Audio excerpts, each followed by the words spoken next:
할렐루야. 오늘은 성령의 열매 5번째 열매인 자비의 열매에 대해서 함께 은혜를 나누겠습니다. 여러분들, 우리가 가을에 추수가 다 끝나고 난 다음에 특별히 감나무에 꼭 남겨두는 과일, 감이 있죠? 그것이 뭐예요? 까치밥이에요. 까치밥. 그죠? 옛날에 꼭대기에 꼭 다 따지 않고 남는 과일, 특별히 이 감 중에 이 까치밥을 남겨둡니다. 왜 그래요? 겨울 내내 까치가 그것을 먹고 그것을 통해서 겨울을 지낼 수 있도록 하는 자비의 마음이 우리 조상들에게는 있었다라는 거죠. 이것을 봤었던 시인 김남주 시인은 이렇게 이야기했어요. 찬소리 나무 끝을 나르는 까치를 위해 홍시 하나 남겨둘 줄 아는 조선의 마음이요. 이것이 바로 그 까치밥을 남겨둔 이 자비의 마음, 그 여우의 마음이 있다라는 거예요. 그러나 요즘 우리는 어떻습니까? 여러분, 여유가 있나요? 자비하심이 있습니까? 온통 경쟁과 또 온통 남을 밟고 일어서야 하는 이 힘들고 어려운 세대 가운데 자비가 없는 참 참혹한 세상에 우리가 살고 있지 않은지요. 우리에게는요, 성도라는 것, 신앙이라는 것은요, 자비의 사람들, 또 친절의 사람이라는 그 말의 뜻이 그 안에 담겨져 있다라는 거예요. 자비는 한자로 말하면 사랑할 자, 습을 비, 이렇게 이야기합니다. 이 말은 뭐냐면 함께 사랑해 줄 수 있고 함께 슬픔을 함께 해줄 수 있는 것이 자비다라는 것이 이 한자의 뜻이죠. 우리말 국어사전에 자비란 뜻을 보니까요, 남을 깊이 사랑하고 가엾이 여기는 것. 그래서 여기서 베풀어 주는 혜택이 바로 자비다라고 국어사전에 설명합니다. 자비, 그러면 오히려 우리가 말하는 이 기독교보다 어디서 더 자비를 많이 말할까요? 불교에서 최고의 가치를 자비다라고 이야기합니다. 불교에서 말하는 자비란 그럼 뭐냐? 중생에게 행복을 베풀며 고뇌를 제거해 주는 말이 바로 자비다라고 설명합니다. 그래서 석가의 자비를 뭐라고 얘기하냐면 대자 대비, 이렇게 이야기합니다. 큰 대자 대비, 이렇게 이야기합니다. 그러면 성경에서 말하는 자비란 우리에게 무엇을 말씀해 줄까요? 오늘 본문에 나와 있는 성령의 열매 5번째 열매인 오늘 갈라디아서에 나오는 이 자비란 말은 헬라어로 한번 따라해 보시겠어요? 크레스토테스란 말로 쓰여집니다. 이 말은 유용하다, 선하다, 착하다, 친절하다, 너그럽다라는 그 말이 있어요. 다른 사람과의 관계 안에 인자함과 관대한 태도를 말할 때 쓰는 말을 바로 이 자비라고 사용합니다. 그래서 초대교회 성도들은요, 우리가 아는 듯이 우리 예수 믿는 사람들을 뭐라고 불렀습니까? 그리스도인. 근데 오늘 자비란 말이 뭐예요? 크레스토테스. 그래서 그리스도인과 크레스토테스란 말이 비슷하게 쓰여서 초대교회 사람들에게는 그리스도인들은 자비의 사람이란 말로 같이 섞어서 그렇게 로마 사람들, 이방 사람들은 그리스도인이나 크리스토테스란 말이 비슷하기 때문에 예수 믿는 사람들은 자비하는 사람이다라고 불려졌다라는 거예요. 한번 옆에 사람 보세요. 당신은 자비하십니까? 한번 물어보세요. 시작. 우리 사랑하는 성도님들은 모두 다 자비하신 분인 줄 믿습니다. 성경에서 말하는 자비는 여러 형태로 성경에서 쓰여져요. 그 말 중에 하나가 인자, 긍휼이란 말로 자비와 함께 다르게 표현되어지지만 그 자비란 하나의 뜻 안에 함께 쓰여지고 있음을 보게 되어집니다. 내 가슴에 못을 박고 결정적인 상처를 주고 자존심을 무너뜨리고 명예에 먹칠하는 사람도 그럼에도 불구하고 하나님의 자비로 친절을 베풀어 주는 거예요. 불쌍히 여겨주고 공감해주고 용서해주고 사랑해줄 수 있는 것, 이것이 하나님이 우리에게 주시는 자비다라는 거예요. 여러분, 그래서 우리가 먼저 깨달아야 할 것이 있어요. 그것이 무엇일까요? 한번 따라 보시겠습니까? 하나님은 자비 하나님이다. 오늘 여러분 성경 본문 신명기 4장 31절 첫 부분이 뭐예요? 내 하나님 여호와는 무슨 하나님? 자비하신 하나님이시니라. 할렐루야. 우리 하나님은 자비하신 하나님인 줄 믿습니다. 이 말은 뭐냐면 하나님이 자비하시니 우리도 뭐하라? 자비해야 된다라는 것을 말씀해 줘요. 여러분, 우리는 죄인이었죠. 마땅히 죽을 수밖에 없었던 우리는 죄인이었습니다.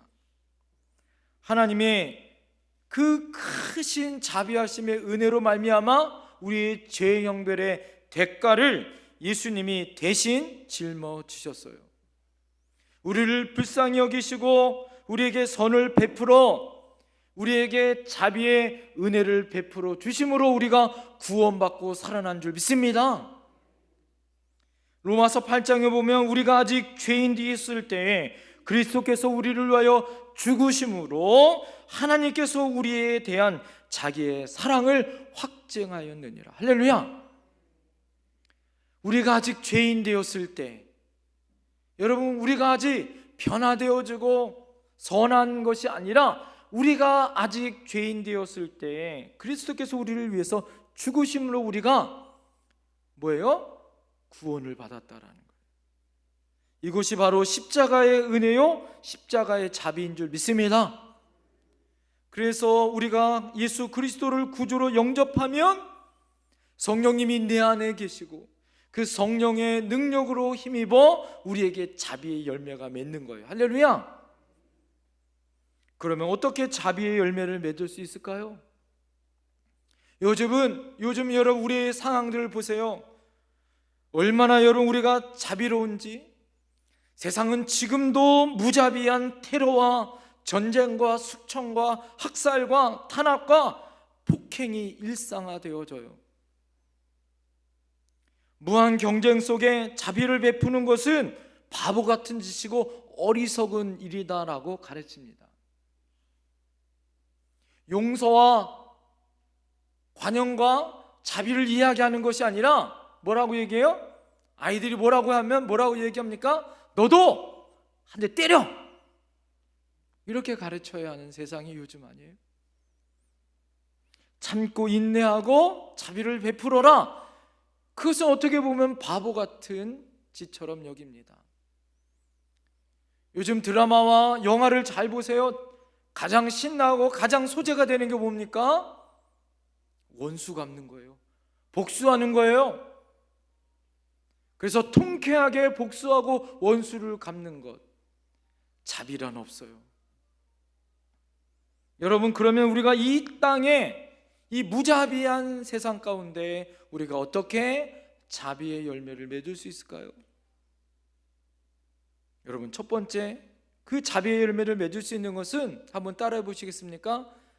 예수님의 십자가를 바라보아야 합니다. 한번 옆에 분에게 고백합시다. 예수님의 십자가를 바라보아야 합니다. 여러분, 예수님의 십자가는 자비의 십자가인 줄 믿습니다. 모든 자비에 흘러가는 샘의 근원은 바로 예수님의 십자가에서부터 흘러나온 거예요. 십자가는 인간의 죄를 용서하시고 불쌍히 여기신 하나님의 자비하심의 극치요 지박의 장소가 바로 십자가예요. 자기 자신이 받아야 할 자비의 은총이 얼마나 크고 놀라운지, 여러분, 우리는 그것을 깨달은 사람들에게는요, 그 은혜를 깨달은 사람들에게는 다른 사람에 대해서도 어떻게 대할까요? 그 큰 은혜를 내가 받았기 때문에 다른 사람에 대해서도 자비롭게 대할 수 있다라는 거죠. 다른 사람을 용서할 수 있습니다. 불교에서 자비를 최고의 가치다라고 이야기했잖아요. 왜 그랬을까요? 석가모니가 전생에는 왕자였다는 거예요.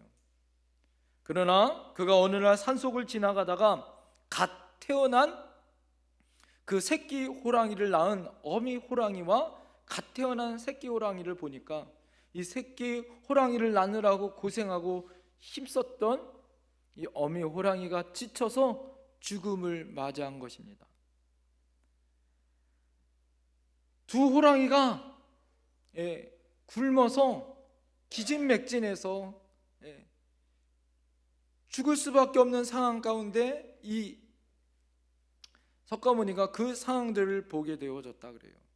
그러다 이 석가가 그냥 지나쳐 지나갔던 것이 아니라 어떻게 했냐면 자기 몸을 내어 주었다라는 거예요. 먼저 호랑이가 힘이 없어서 자기 몸을 뜯어먹으라고 내어 주었다고 합니다. 그러나 이 호랑이가 힘이 없으니까 자기 몸을 어떻게 뜯어먹을 힘도 없었다라는 거예요. 그러자 석가모니가 피를 내어서 자기 피를 핥아 먹도록 만들어 주었다라는 거예요.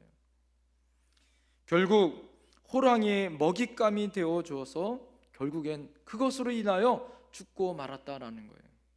이런 자비하심의 공동으로 석가모니는 나중에 생애에 그가 해탈하여 부처가 되었다라는 거예요.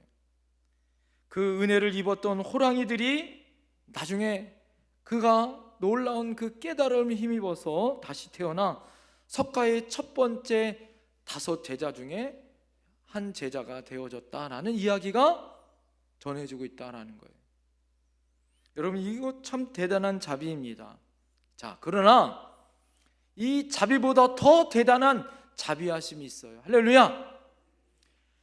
하나님이 인간의 몸으로 이 땅에 우리의 죄를 위해서, 인류의 죄를 위해서 이 땅에 인간의 몸으로 자비하신 하나님이 독생자 예수 그리스도를 이 땅에 보내셨어요. 할렐루야!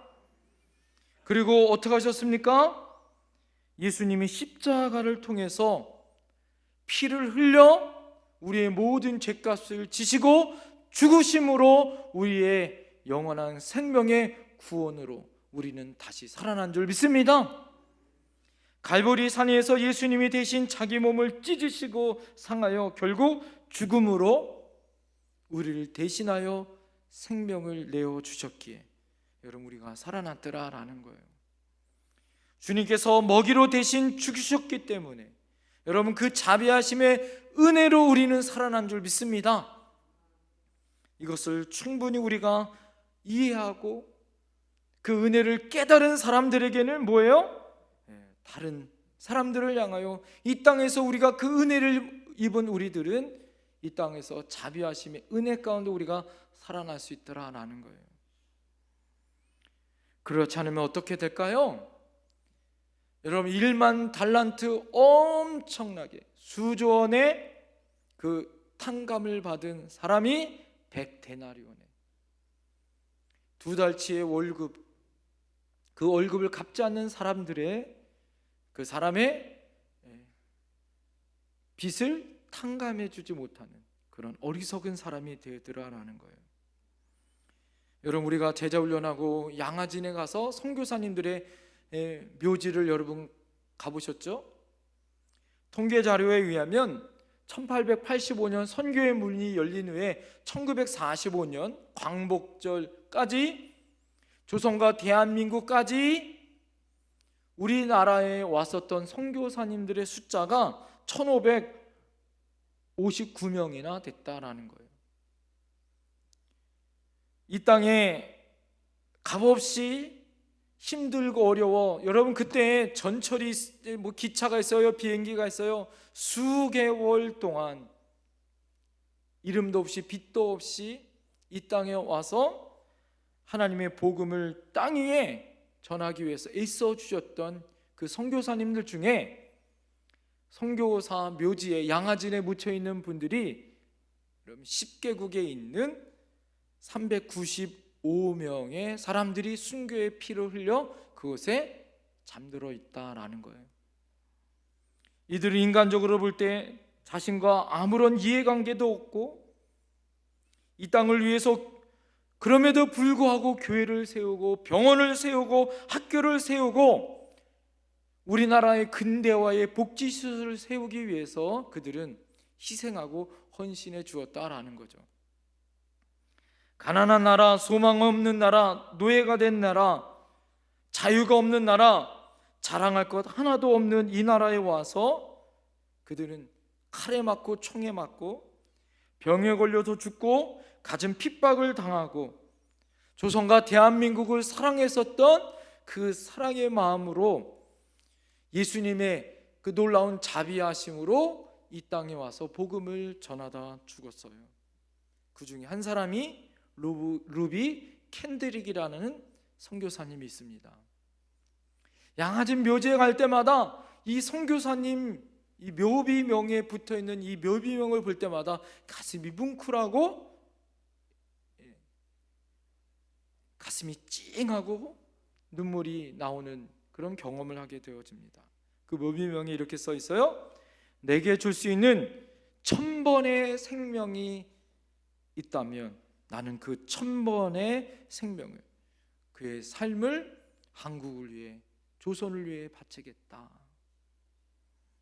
여러분, 그분이 한국 사람이 아니에요. 그분이 조선 사람이 아닙니다. 그럼에도 불구하고 오히려 한국인보다 나라를 팔아먹은 이한용보다 오히려 어떻습니까? 한국을, 조선을 더 사랑했다는 사람이에요. 그가 그렇게 갈 수 있었던 것이 무엇일까요? 그렇게 이 땅에 와서 생명을 바칠 수 있었던 것이 무엇일까요? 바로 주님이 주신 하나님의 마음이었습니다. 그는 처녀 선교사님이었어요. 여러분, 이 땅에 와서 그가 많은 사역을 한 것이 아닙니다. 도착하자마자 8개월 만에 그가 숨집니다. 그가 숨지기 전에 병원에 입원하여 있을 때 병상에서 텍사스에 있는 자기 모국에 있는 청년에게 편지를 이렇게 썼다 그래요. 만일 내가 죽으면 10씩, 20씩, 50명씩 아침마다 저녁으로 나와 주십시오. 이런 편지를 썼다고 합니다. 죽기 전에 자신을 후원했었던 텍사스 청년의 만일 내게 1000개의 생명이 있다면 그것을 모두 조선과 한국에 바치겠습니다 라고 편지를 썼다라는 거예요. 여러분, 청년들이 그가 아프고 고통받는다는 이야기를 듣고서 열심히 기도했다고 합니다. 그러나 여러분, 그가 다시 살아난 것이 아니라 8개월 만에 죽어요. 이 비보의 편지를 그들이 받습니다. 그리고 이 청년들이 1000개의 생명을 자신을 위해서가 아니라 조선 땅을 위해서, 대한민국을 위해서 바치겠다는 그 처녀 선교사님, 자기가 함께 썼던 그 선교사님의 믿음의 고백을 듣고 난 다음에 그 청년회에서 20명의 청년들이 선교사로 헌신하였다라는 거예요. 내게 줄 수 있는 1000개의 생명이 있다면 나는 그 1000개의 삶을 한국을 위해 바치겠다라는 말. 그 생명이 20명의 선교사님들을 일으켰어요. 술과 노름으로 멍들었던 나라, 남녀 차별로 여행의 여성이라는 사람은 사람 취급도 받지 못했었던 그런 나라, 첩의 제도로 가정이 쪼개지고 불행했던 그 나라, 신분 차별이 서름을 받던 그 나라, 일제압제로 정치적으로 자유가 없었던 그 나라, 빈부 차이로 경제적인 자유도, 절대 빈곤으로 경제적인 풍요도 없었던 그 나라, 무지와 미신이 지배했던, 빛이 없었던 그 나라를 위해서 그 여인은 주님이 주신 그 자비하심의 은혜로 자신의 목숨을 바쳤어요.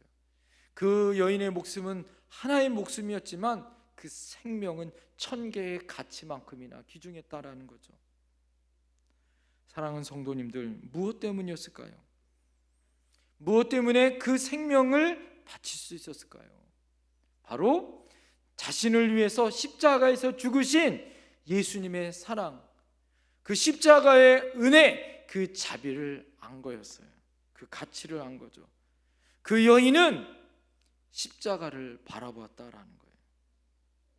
불쌍히 여기는 마음, 긍휼히 여기는 그 마음을 견딜 수 없어 조선 땅에 와서 그리스도의 복음으로 전하다 이슬처럼 사라진 거예요.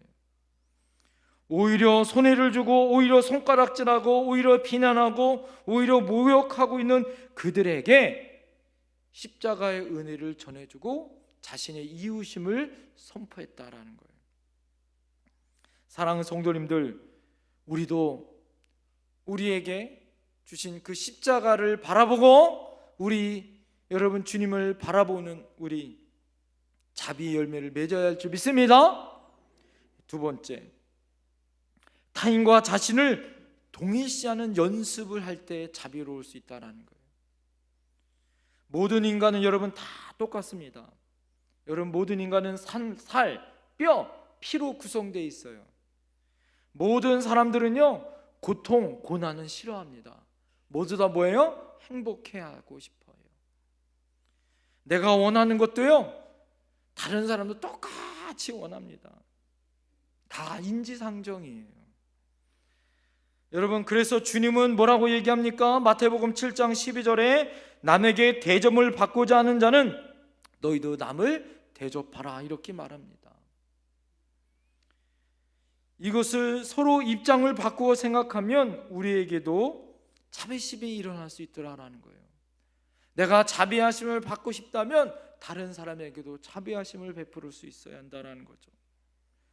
무자비한 사람의 특징이 뭘까요? 요즘 여러분 사이코패스, 그런 사람들의 특징이 뭐예요? 공감 능력이 없어요. 공감하지 못합니다. 다른 사람의 입장에서, 그 감정에서, 그 시각에서 역지사지의 모습을 할 수 없게 되어진다라는 거예요. 여러분, 주님께서 비유의 말씀 가운데 선한 사마리아인의 비유를 말씀하신 적이 있어요. 율법사가 이웃을 사랑하는데 실패한 이유에 대해서 예수님이 비유로 말씀하여 주십니다. 율법사가 내 이웃은 누구입니까? 라고 물었어요. 자, 이것은 뭐예요? 자기 중심의 질문이에요. 내 이웃은 누구입니까? 라고 묻는 질문은 자기 중심의 질문 아니에요? 이 말은 뭘까요? 내 동족이 누구입니까? 내 동족입니까? 이방입니까? 의인입니까? 죄인입니까? 이것을 흑백 논리로 묻는 질문 가운데 있는 질문이었던 거예요. 자, 이 질문은 뭐예요? 자기로부터 나온 질문이다라는 거예요. 자기로부터, 자기 기준으로부터 나온 질문에서 시작된 겁니다. 이거는 자비하심이 일어나는 질문이 아니었어요. 그런데 중요한 것은요, 주님은요 그 질문의 주체를 완전히 바꿔버려요. 그러면서 주님께서 뭐라고 얘기하냐면, 제사장, 레위인, 사마리아인 이 세 사람 중에 누가 강도 만난 사람의 이웃이냐, 이렇게 말합니다. 이 말은 무엇입니까? 강도 만난 사람의 입장에서 누가 이웃이 되느냐라고 완전히 입장을 바꿔버리는 거예요. 율법사는 자기가 기준인데 예수님께서는 누가 상대편의 입장에서 누가 이웃의 진정한 이웃이냐를 주님은 말씀하신 거예요. 시선을 다른 사람의 입장으로 옮길 때 여러분, 우리는 무한한 하나님이 주신 놀라운, 우리가 바라보는 눈보다 훨씬 더 큰 자비하심의 입장에서 생각할 수 있습니다. 사랑하는 성도님들, 예수님이 바로 우리에게 이 자비하심의 모델이 되어 주셨어요. 여러분 생각해 보세요. 우리는 수없이 많은 강도를 만났습니다. 인생에 수없이 많은 강도를 만나 주님이 베푸신 은혜를 경험했어요. 여러분 강도의 건강을 건강의 강도를 만난 적이 있지 않나요? 경제의 강도를 만난 분들도 계시죠. 죽음의 강도를 만난 분들 있고 소외의 강도를 만난 분들도 있습니다. 여러분 그럴 때마다 주님은 우리에게 찾아와 주시고 자비하심의 은혜를 베풀어 주셨어요. 십자가에 달리시기까지 자비의 은혜를 베풀어 주신 줄 믿습니다. 그래서 우리가 모두 다 강도 만난 사람이라는 걸 우리는 우리의 입장에서 생각할 수 있어야 된다는 거예요. 예수님은 우리 자신을 동일할 수 있는, 여러분 그래서 우리가 힘들고 어려운 사람을 볼 때 그 사람의 입장에서 생각할 수 있어야 하는 거예요. 우리도 아플 수 있고 고통받을 수 있다라는 것, 그것을 우리는 놓치면 안 돼요. 여러분들이 하나님의 은혜 가운데 튀르키예와 시리아에 있는 지진 당하는 많은 분들을 위해서 헌금해 주셨습니다. 오늘까지 여러분 헌금해 주신 것, 한 달 동안 우리가 헌금 받은 것을 가지고 이제 여러분 보내드릴 거예요.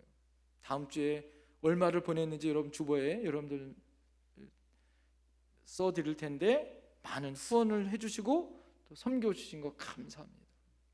우리는 이곳에서 지진당하지 않았지만, 아픔과 고통을 당하지 않았지만 뭐예요? 십자가의 은혜로 사랑하는 거예요. 할렐루야!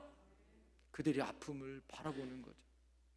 이것이 주님이 우리에게 주시는 자비하심의 은혜예요. 마지막, 어떻게 우리가 자비할 수 있을까요? 고통을 외면하지 않고 바라보는 거예요. 한번 따라해 보시겠습니다. 고통을 외면하지 않고 바라보아야 합니다. 여러분 우리 안에 자비하심이란 뭐냐면 고통을 외면하지 않는 거예요. 직면하고 바라보는 거예요. 여러분 고통을 목격하고 바라보는 것은 결코 쉽지 않습니다. 모두 다 고통받는 자리를 피하고 싶어요. 도망가고 싶습니다. 고개를 돌리고 싶어 해요. 그러나 진정한 자비하심은요, 그것을 피하지 않는 거예요. 예수님이 겟세마네 기름을 짜는 틀이라고, 여러분 땀을 내고 땀방울이 핏방울이 되도록 기도하셨던 예수님은 나의 원대로 마옵시고 아버지의 뜻대로 십자가를 감당하셨어요.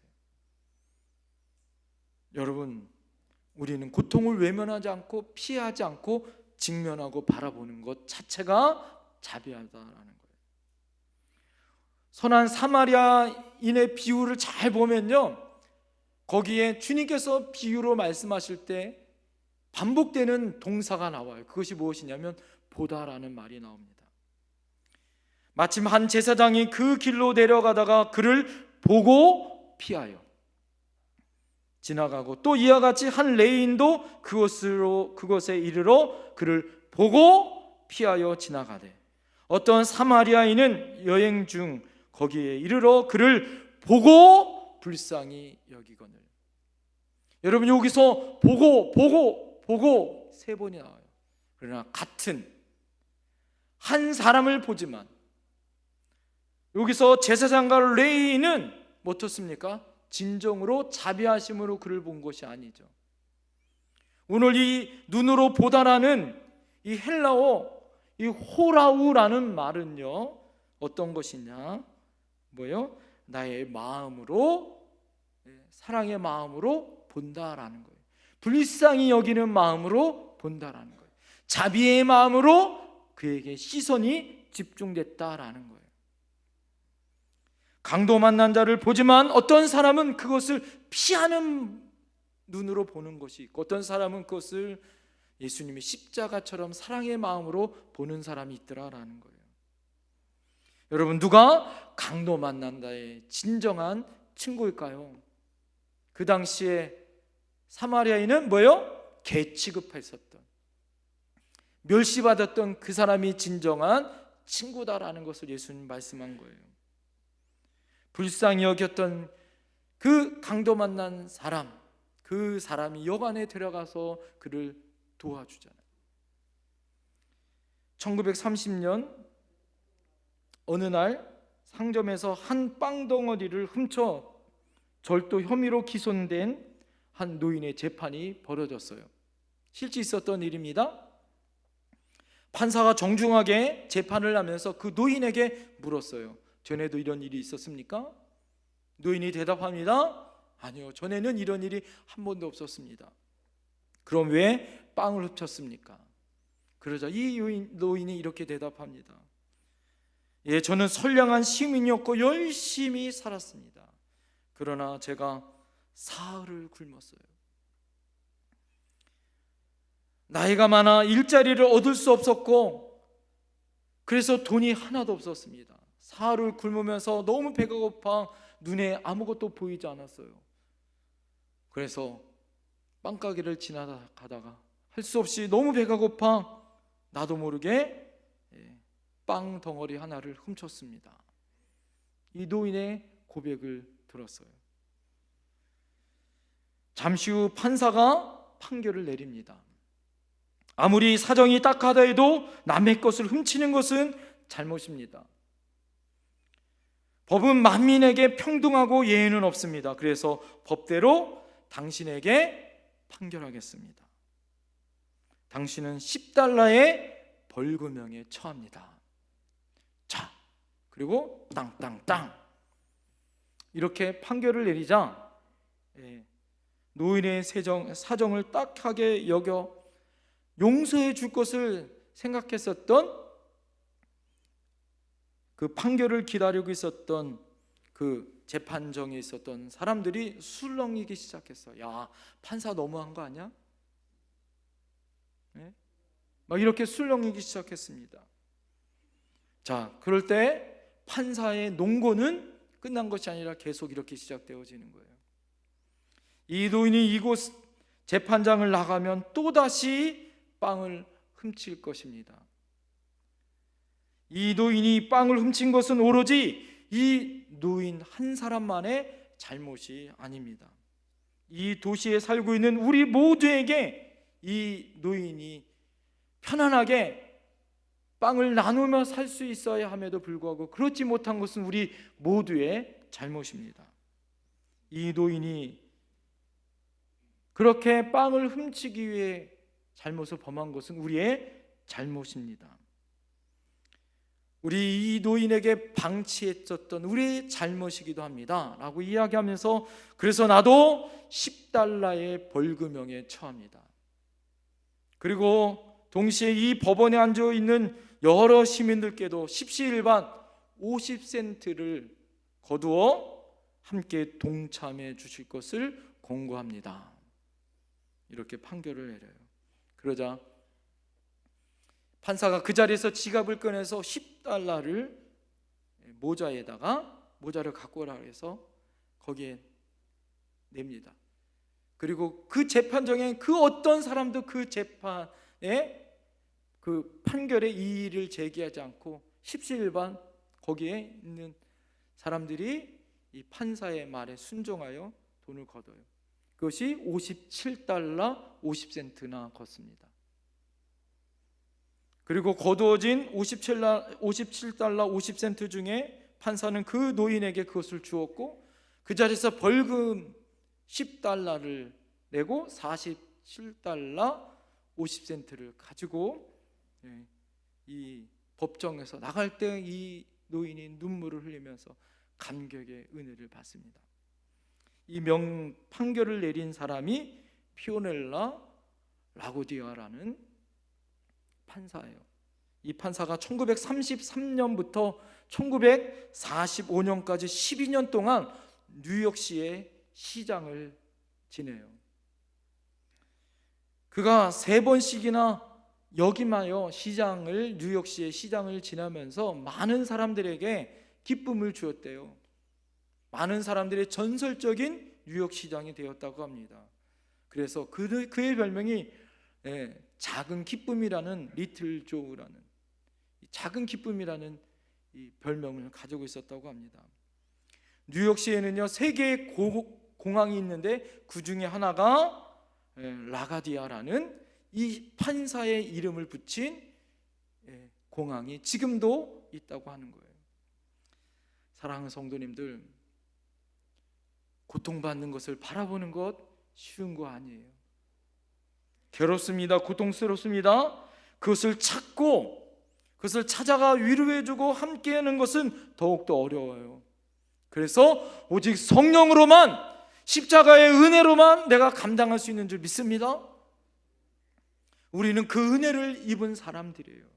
한없는 십자가의 은혜를 입은 우리들이에요. 그렇다면 우리도 그 은혜를 베풀어 줘야 될 사명이 우리에게 있어요. 시편 18편 25절에 보면 자비로운 자에게는 주의 자비하심을 나타낸다 이렇게 얘기해요.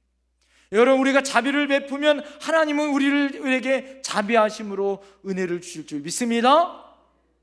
사랑하는 성도님들, 우리가 먼저 자비를 베풀 수 있는 사람이 되었으면 좋겠어요.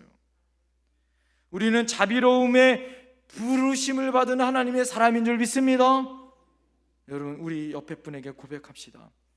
자비하며 삽시다. 자비를 베푸며 삽시다. 여러분, 그것은 그냥 되어지지 않아요. 십자가를 바라봐야 합니다.